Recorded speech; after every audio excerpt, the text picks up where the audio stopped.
여러분, 참으로 더운 날씨를 지금 우리가 만나고 있습니다. 어떻게들 지내십니까?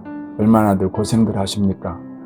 그렇지만 말씀을 가까이 함으로 이길 수 있기를, 오늘 승리할 수 있기를 축복합니다.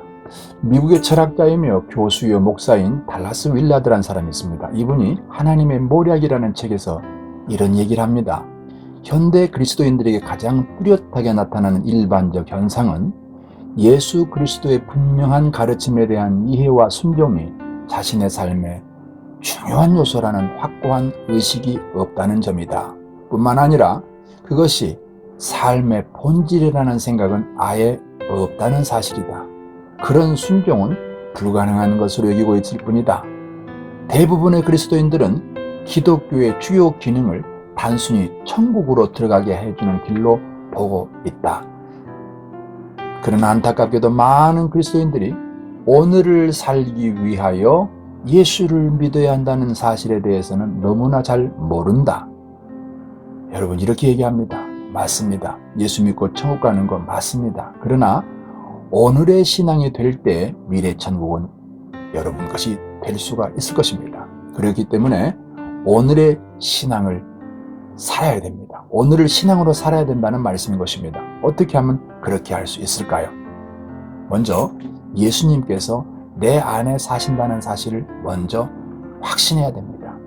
고린도후서 13장 5절에서는 너희가 믿음에 있는가 너희 자신을 시험하고 너희 자신을 확증하라. 예수 그리스도께서 너희 안에 계신 줄을 너희가 스스로 알지 못하느냐? 그렇지 않으면 너희가 버리운 자니라. 이렇게 말씀하시면서 고린도후서 1장 22절은 좀 더 구체적으로 그가 또한 우리에게 인치시고 보증으로 우리 마음에 성령을 주셨느니라. 우리 마음에 성령을 주셨느니라. 중요한 말입니다. 성경은 이 마음이라는 단어를 거의 1000번 정도 기록되고 있다고 합니다.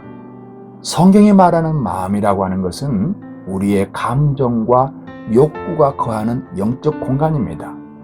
따라서 오늘의 신앙으로 살기 위해서는 첫째 중요한 것이 내 마음 안에 우리 하나님께서 영으로 거하신다. 이 사실에 대해서 꼭 확고한 믿음을 가지셔야 됩니다. 두 번째로 내 마음에 사시는 왕 되시는 주인 되시는 그분의 음성을 들을 수 있어야 됩니다.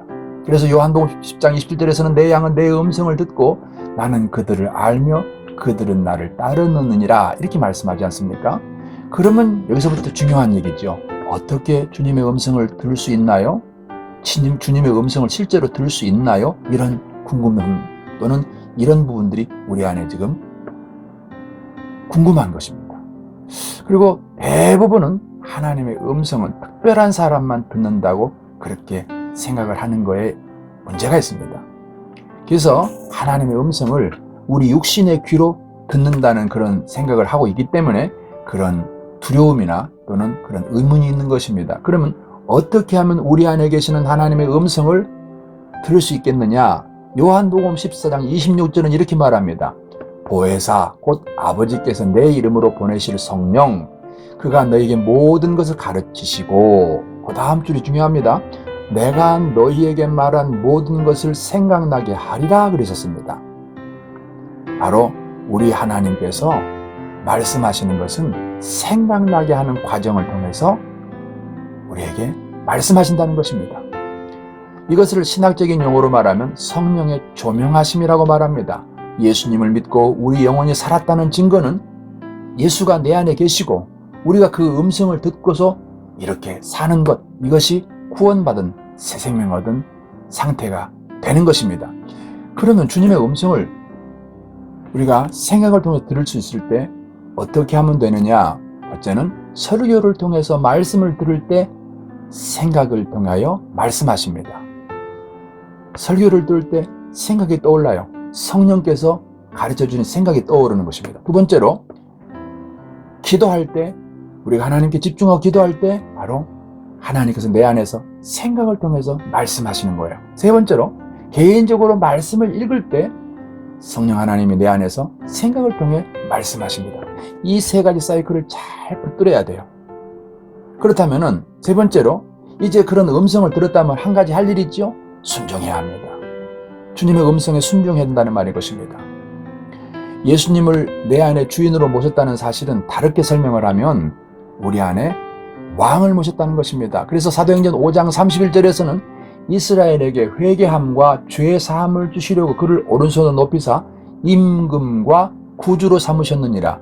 바로 우리의 구주 되시는 예수님은 우리 영혼의 주인이시며 왕이시며 임금이시라는 것입니다. 그분이 지금 내 안에 계십니다.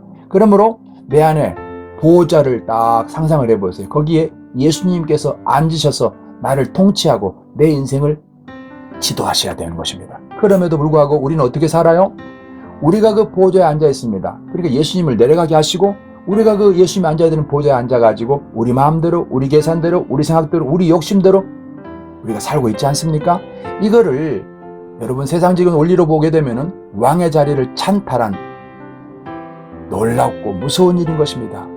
이거는 반역죄입니다. 어떻게 되겠어요? 그래서 마태복음 7장 21절 이하에서는 날 보고 주여 주여 한다고 해서 천국 들어가는 게 아니다고 말합니다. 다만 하늘에 계신 내 아버지 뜻대로 행하는 자야 들어간다고 말씀하시죠? 그러면서 23절에서는 불법을 행하는 자들아 내게서 떠나가라고 말합니다. 뭐가 불법입니까? 우리 안에 예수님의 보호자에서 예수님을 통해서 우리가 지도받고 우리의 삶을 통치받는 게 아니라 내가 내 삶을 살아가고 있는 것, 내가 주인 되어 내가 왕 되어 내가 나의 임금으로 살아가는 것이 불법을 행하는 자들이에요. 그러다 보니까 입술로는 주여 주여 하는데 그의 말씀에는 불순종하고 살고 있는 것이죠. 그럼 어디로 가란 말입니까?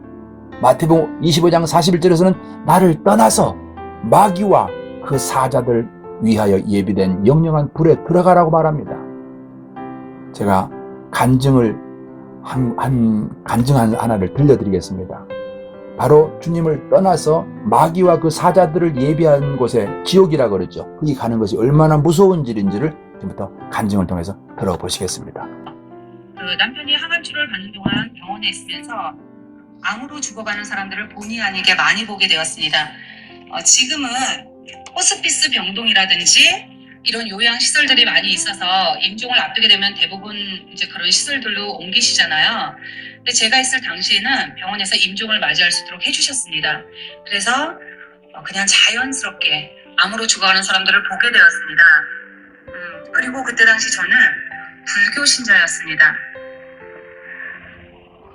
하나님이 살아계신지 천국이 있는지 지옥이 있는지 전혀 잘 모를 때였습니다. 관심도 없었고요. 그리고 이거는 눈에 보이는 것이 아니기 때문에 저도 전도 받았거든요. 하나님을 믿어라. 천국이 있다. 근데 이거 눈에 보이는 게 아니기 때문에 제가 믿을 수가 없었습니다. 그런데 그 암으로 죽어가는 사람들의 모습을 보면서 사람이 죽을 때 우리 눈에 보이지는 않지만 반드시 누군가가 온다는 사실을 제가 직감할 수 있었습니다. 그리고 천국과 지옥이 있는지 전혀 몰랐지만 그때 당시 죽어가는 사람들의 모습을 보면서 천국이 있구나, 지옥이 있구나, 제가 이걸 알게 됐습니다. 확신을 했고, 그리고 죽을 때 누군가가 오는데 이 사람들은 그거를 보는 거예요. 보고 두려움에 떨었습니다. 그러니까 두려움을 넘어서 공포 속에 떨었는데 제가 이 세상에서 표현할 수 있는 언어가 공포밖에 없어서 공포라고밖에 표현을 하지 못하겠는데 공포 그 이상입니다. 이 모습을 지켜보는 저도 눈에 보이지는 않는데 이 데려오는 대상이 얼마나 두려움의 대상인지, 이 죽음이 얼마나 두렵고 무서운 것인지 그 사람들을 통해서 제가 똑똑히 볼 수 있었습니다. 그리고 이 사람들은 죽을 때도 편안히 임종을 맞이하지 못하고 끝까지 삶의 줄을 놓지 않으려고 몸부림치는 것을 제가 봤습니다. 제가 병원에 있으면서 지금도 잊을 수 없는 한 사람이 있는데요. 그 환자 이름은 제가 지금 잘 기억하지 못하는데 그 아내의 이름은 제가 지금도 잊을 수가 없습니다. 시간이 아무리 많이 지나도 절대 잊을 수 없을 것 같습니다. 이 아내의 이름이 정자였는데요. 이 아내의 남편도 저희 남편과 동일하게 위암 말기 환자이고 병원에서 사형 선고를 받은 상태이고, 그리고 저희 남편의 상태와 동일하게 장이 막혀서 아무것도 먹지 못해서 기운이 하나도 없는 상태였는데 이 상태에서 갑자기 그 아내의 이름을 막 부르는 거예요. 제가 한번 그대로 해보겠습니다.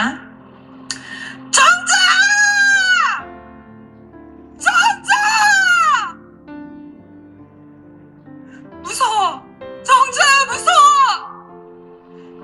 울면서 큰 소리로 미친 듯이 소리를 지르는 겁니다. 근데 그때 저하고 그 환자의 아내하고 병실 밖에서 얘기를 하고 있었거든요. 근데 이 아내가 이 소리를 듣고 남편 옆으로 뛰어갔습니다. 뛰어갔는데 아무것도 먹지 못해서 기운이 하나도 없는 그 환자가 어디서 그런 힘이 났는지 이렇게 환자가 누워있잖아요.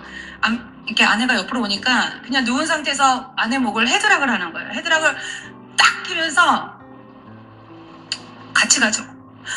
혼자 못 간다고. 너무나 무서워서 나 혼자 못 간다고 같이 가자고 미친 듯이 난리를 치면서 팔로 자기 아내 목을 힘껏 감싸서 숨을 쉬지 못하게 하는 거예요. 제가 이 모습을 옆에서 지켜보는데 너무나 당황을 해가지고요. 숨을 쉬지 못하게 하니까. 제가 어떻게 풀어주었는지 잘 기억이 나지는 않지만 환자의 팔에서 아내 목을 떼어 풀어주었습니다. 이런 일이 있고 나서 며칠이 지난 다음에 이 환자가 임종을 맞이하게 되었는데요. 대부분의 환자들이 심박이 30 이하로 떨어지면 죽습니다. 여기 혹시 의사 선생님이 계시는지 모르겠지만 하여튼 대부분의 환자들이 심박이 30 이하로 떨어지면 죽습니다. 근데 이 환자도 동일하게 심박이 30 이하로 떨어졌는데 죽지를 못하고 가쁜 숨을 몰아쉬면서 쉽게 삶의 줄을 놓지 않는 거예요. 왜 이렇게 병원에 가면 중환자들 보면 이렇게 여기다 심장 박동수 체크하는 기계를 꼽잖아요. 그러면 기계가 이동할 때도 이 두 눈을 감지 못하고 눈을 부르 뜬 채로 임종을 맞이했습니다. 그래서 이 환자가 죽을 때까지 제가 옆에서 이 환자의 모습을 보면서 제 눈에 어떻게 보였냐면 이 사람이 지금 삶의 줄을 놓지 못하는 거구나. 죽지 않으려고 발버둥 치는 것처럼 보였습니다. 그리고 그 환자와 동일하게 사형 선고를 받은 상태이고 그때 구정이 껴있었기 때문에 저희가 4인실에 입원했었는데 2명은 퇴원을 하고 그분하고 저희는 말기 환자였고 기계를 많이 달고 있었기 때문에 퇴원을 할 수가 없었어요. 그러니까 그냥 단둘이 보게 되는 거예요. 근데 저희 남편도 그분과 동일하게 위암 말기 환자이고 사형 선고를 받은 상태니까 본인이 어떻게 죽을지 지금 앞날이 보이잖아요.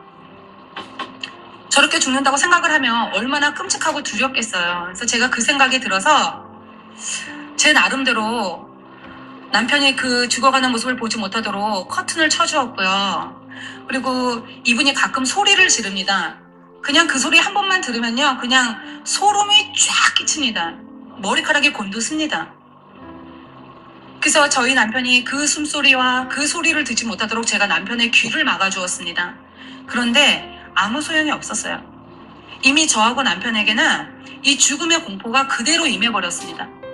그러니까 남편이 두려워할까봐 보지 못하게 했지만 그냥 남편의 머릿속에는 죽음의 공포만 가득 찬득했습니다. 이 사람 눈에는요. 어린 두 아이들도 보이지 않는 것 같았고요. 이 사람 입에서 나오는 모든 말은요. 오로지 편안히 죽고 싶다. 나 저 사람처럼 저렇게 죽고 싶지 않다. 나 편안히 죽고 싶어. 지은아 나 저거 싫어. 이것만을 계속해서 반복해서 이것만 말을 하는 거예요. 왜 영화나 TV 속 드라마를 보면 보통 사람이 죽을 때 남편이 아내에게 유언하잖아요. 내가 너를 그동안 사랑했다. 나 죽은 다음에 아이들 잘 부탁한다. 뭐 등등. 그거 다 거짓말이고요. 그런 유언 없었고요. 오로지 자신이 죽는다는 사실. 이거 하나. 이 사람 머릿속에는 죽음만 있는 거예요. 왜 마음에 가득한 것이 있다는 거 죽음 외에는 아무것도 보이지 않고 아무것도 들리지가 않는 거예요. 그런데 더 놀라운 사실은 뭐냐면요. 남편도 남편이지만 제가 이 죽음이 너무나 두려웠습니다. 그냥 제 눈에는 죽음만 보이는 거예요. 그래서 제가 그때 알았습니다. 인생에서 가장 큰 문제는 돈도 아니고 명예도 아니구나. 우리 인생이 돈과 명예를 쫓아서 가잖아요. 인생에서 가장 큰 문제가 바로 이 죽음의 문제라는 것을 제가 그때 알았습니다.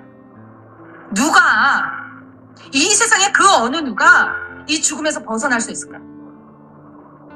누가 이 죽음의 문제를 해결해 줄 수 있을까? 폐 환자가 죽고 나서 며칠이 지난 다음에 밤에 잠을 자는데요. 그 환자 침대는 조금 높이 있고 보호자 침대는 조금 낮게 있잖아요. 그러니까 제가 낮에 회사 정리를 하고 밤에는 이제 병원에서 남편은 병간호를 했는데 거기 밤에 잠을 자는데 남편이 갑자기 발로 저를 막 뻥뻥뻥 차는 거예요. 그래서 제가 너무 놀라서 깼는데 남편이 막 울면서 화를 내면서 벌벌 떨면서 내가 너를 얼마나 불렀는데 왜 일어나지 않냐고, 내가 너를 얼마나 불렀는데 왜 대답하지 않냐고, 나를 데리러 왔다고, 너무나 무섭다고, 침대를 뺑 둘러쌌다고, 지은아 나 무서워 이러면서 다 큰 어른이 막 울고 짖는 거예요. 근데 제가 그때 남편의 눈을 봤는데요, 이 눈이 공포에 질려 있는 거예요. 왜 어르신들 이런 말씀들 많이 하시죠? 사람이 죽을 때가 되면은 몸이 허해져서 헛게 보인다고. 저희 부모님도 이 말씀 자주 하시거든요. 근데 그렇지 않습니다. 남편의 눈을 봤는데 눈이 공포에 질려 있는데 그 공포가 그대로 그냥 오는 거예요, 저에게. 남편은 분명히 뭔가를 본 거예요. 근데 제가 그때 영적으로 아무것도 몰랐기 때문에 해결을 해줄 수가 없는 거예요. 어떻게 내가 옆에 있으니까 진정하라고, 아무도 없다 이러면서 남편의 마음을 진정시키려고 했습니다. 이런 일이 있고 나서 그 후에 2번 더 이런 일이 있었습니다. 모양은 조금 달라요. 이런 일이 있었는데 그때마다 남편의 반응은 처음과 동일했습니다. 그때마다 두려워했고, 그때마다 공포 속에 떨었고, 그때마다 난리가 나는 거예요. 근데 3번째 일이 왔을 때 그렇게 공포 속에 떨고 두려워하는 남편의 모습을 보면서 제가 머릿속에서 뭘 생각했냐면, 이 사람 지옥이구나. 우리 남편 지옥 가는구나. 이게 알아지면서 제가 그때 염주 돌리고 있었거든요. 그거 집어 던지고요, 본능적으로 하나님 찾았습니다. 자, 이제부터 적용을 하겠습니다.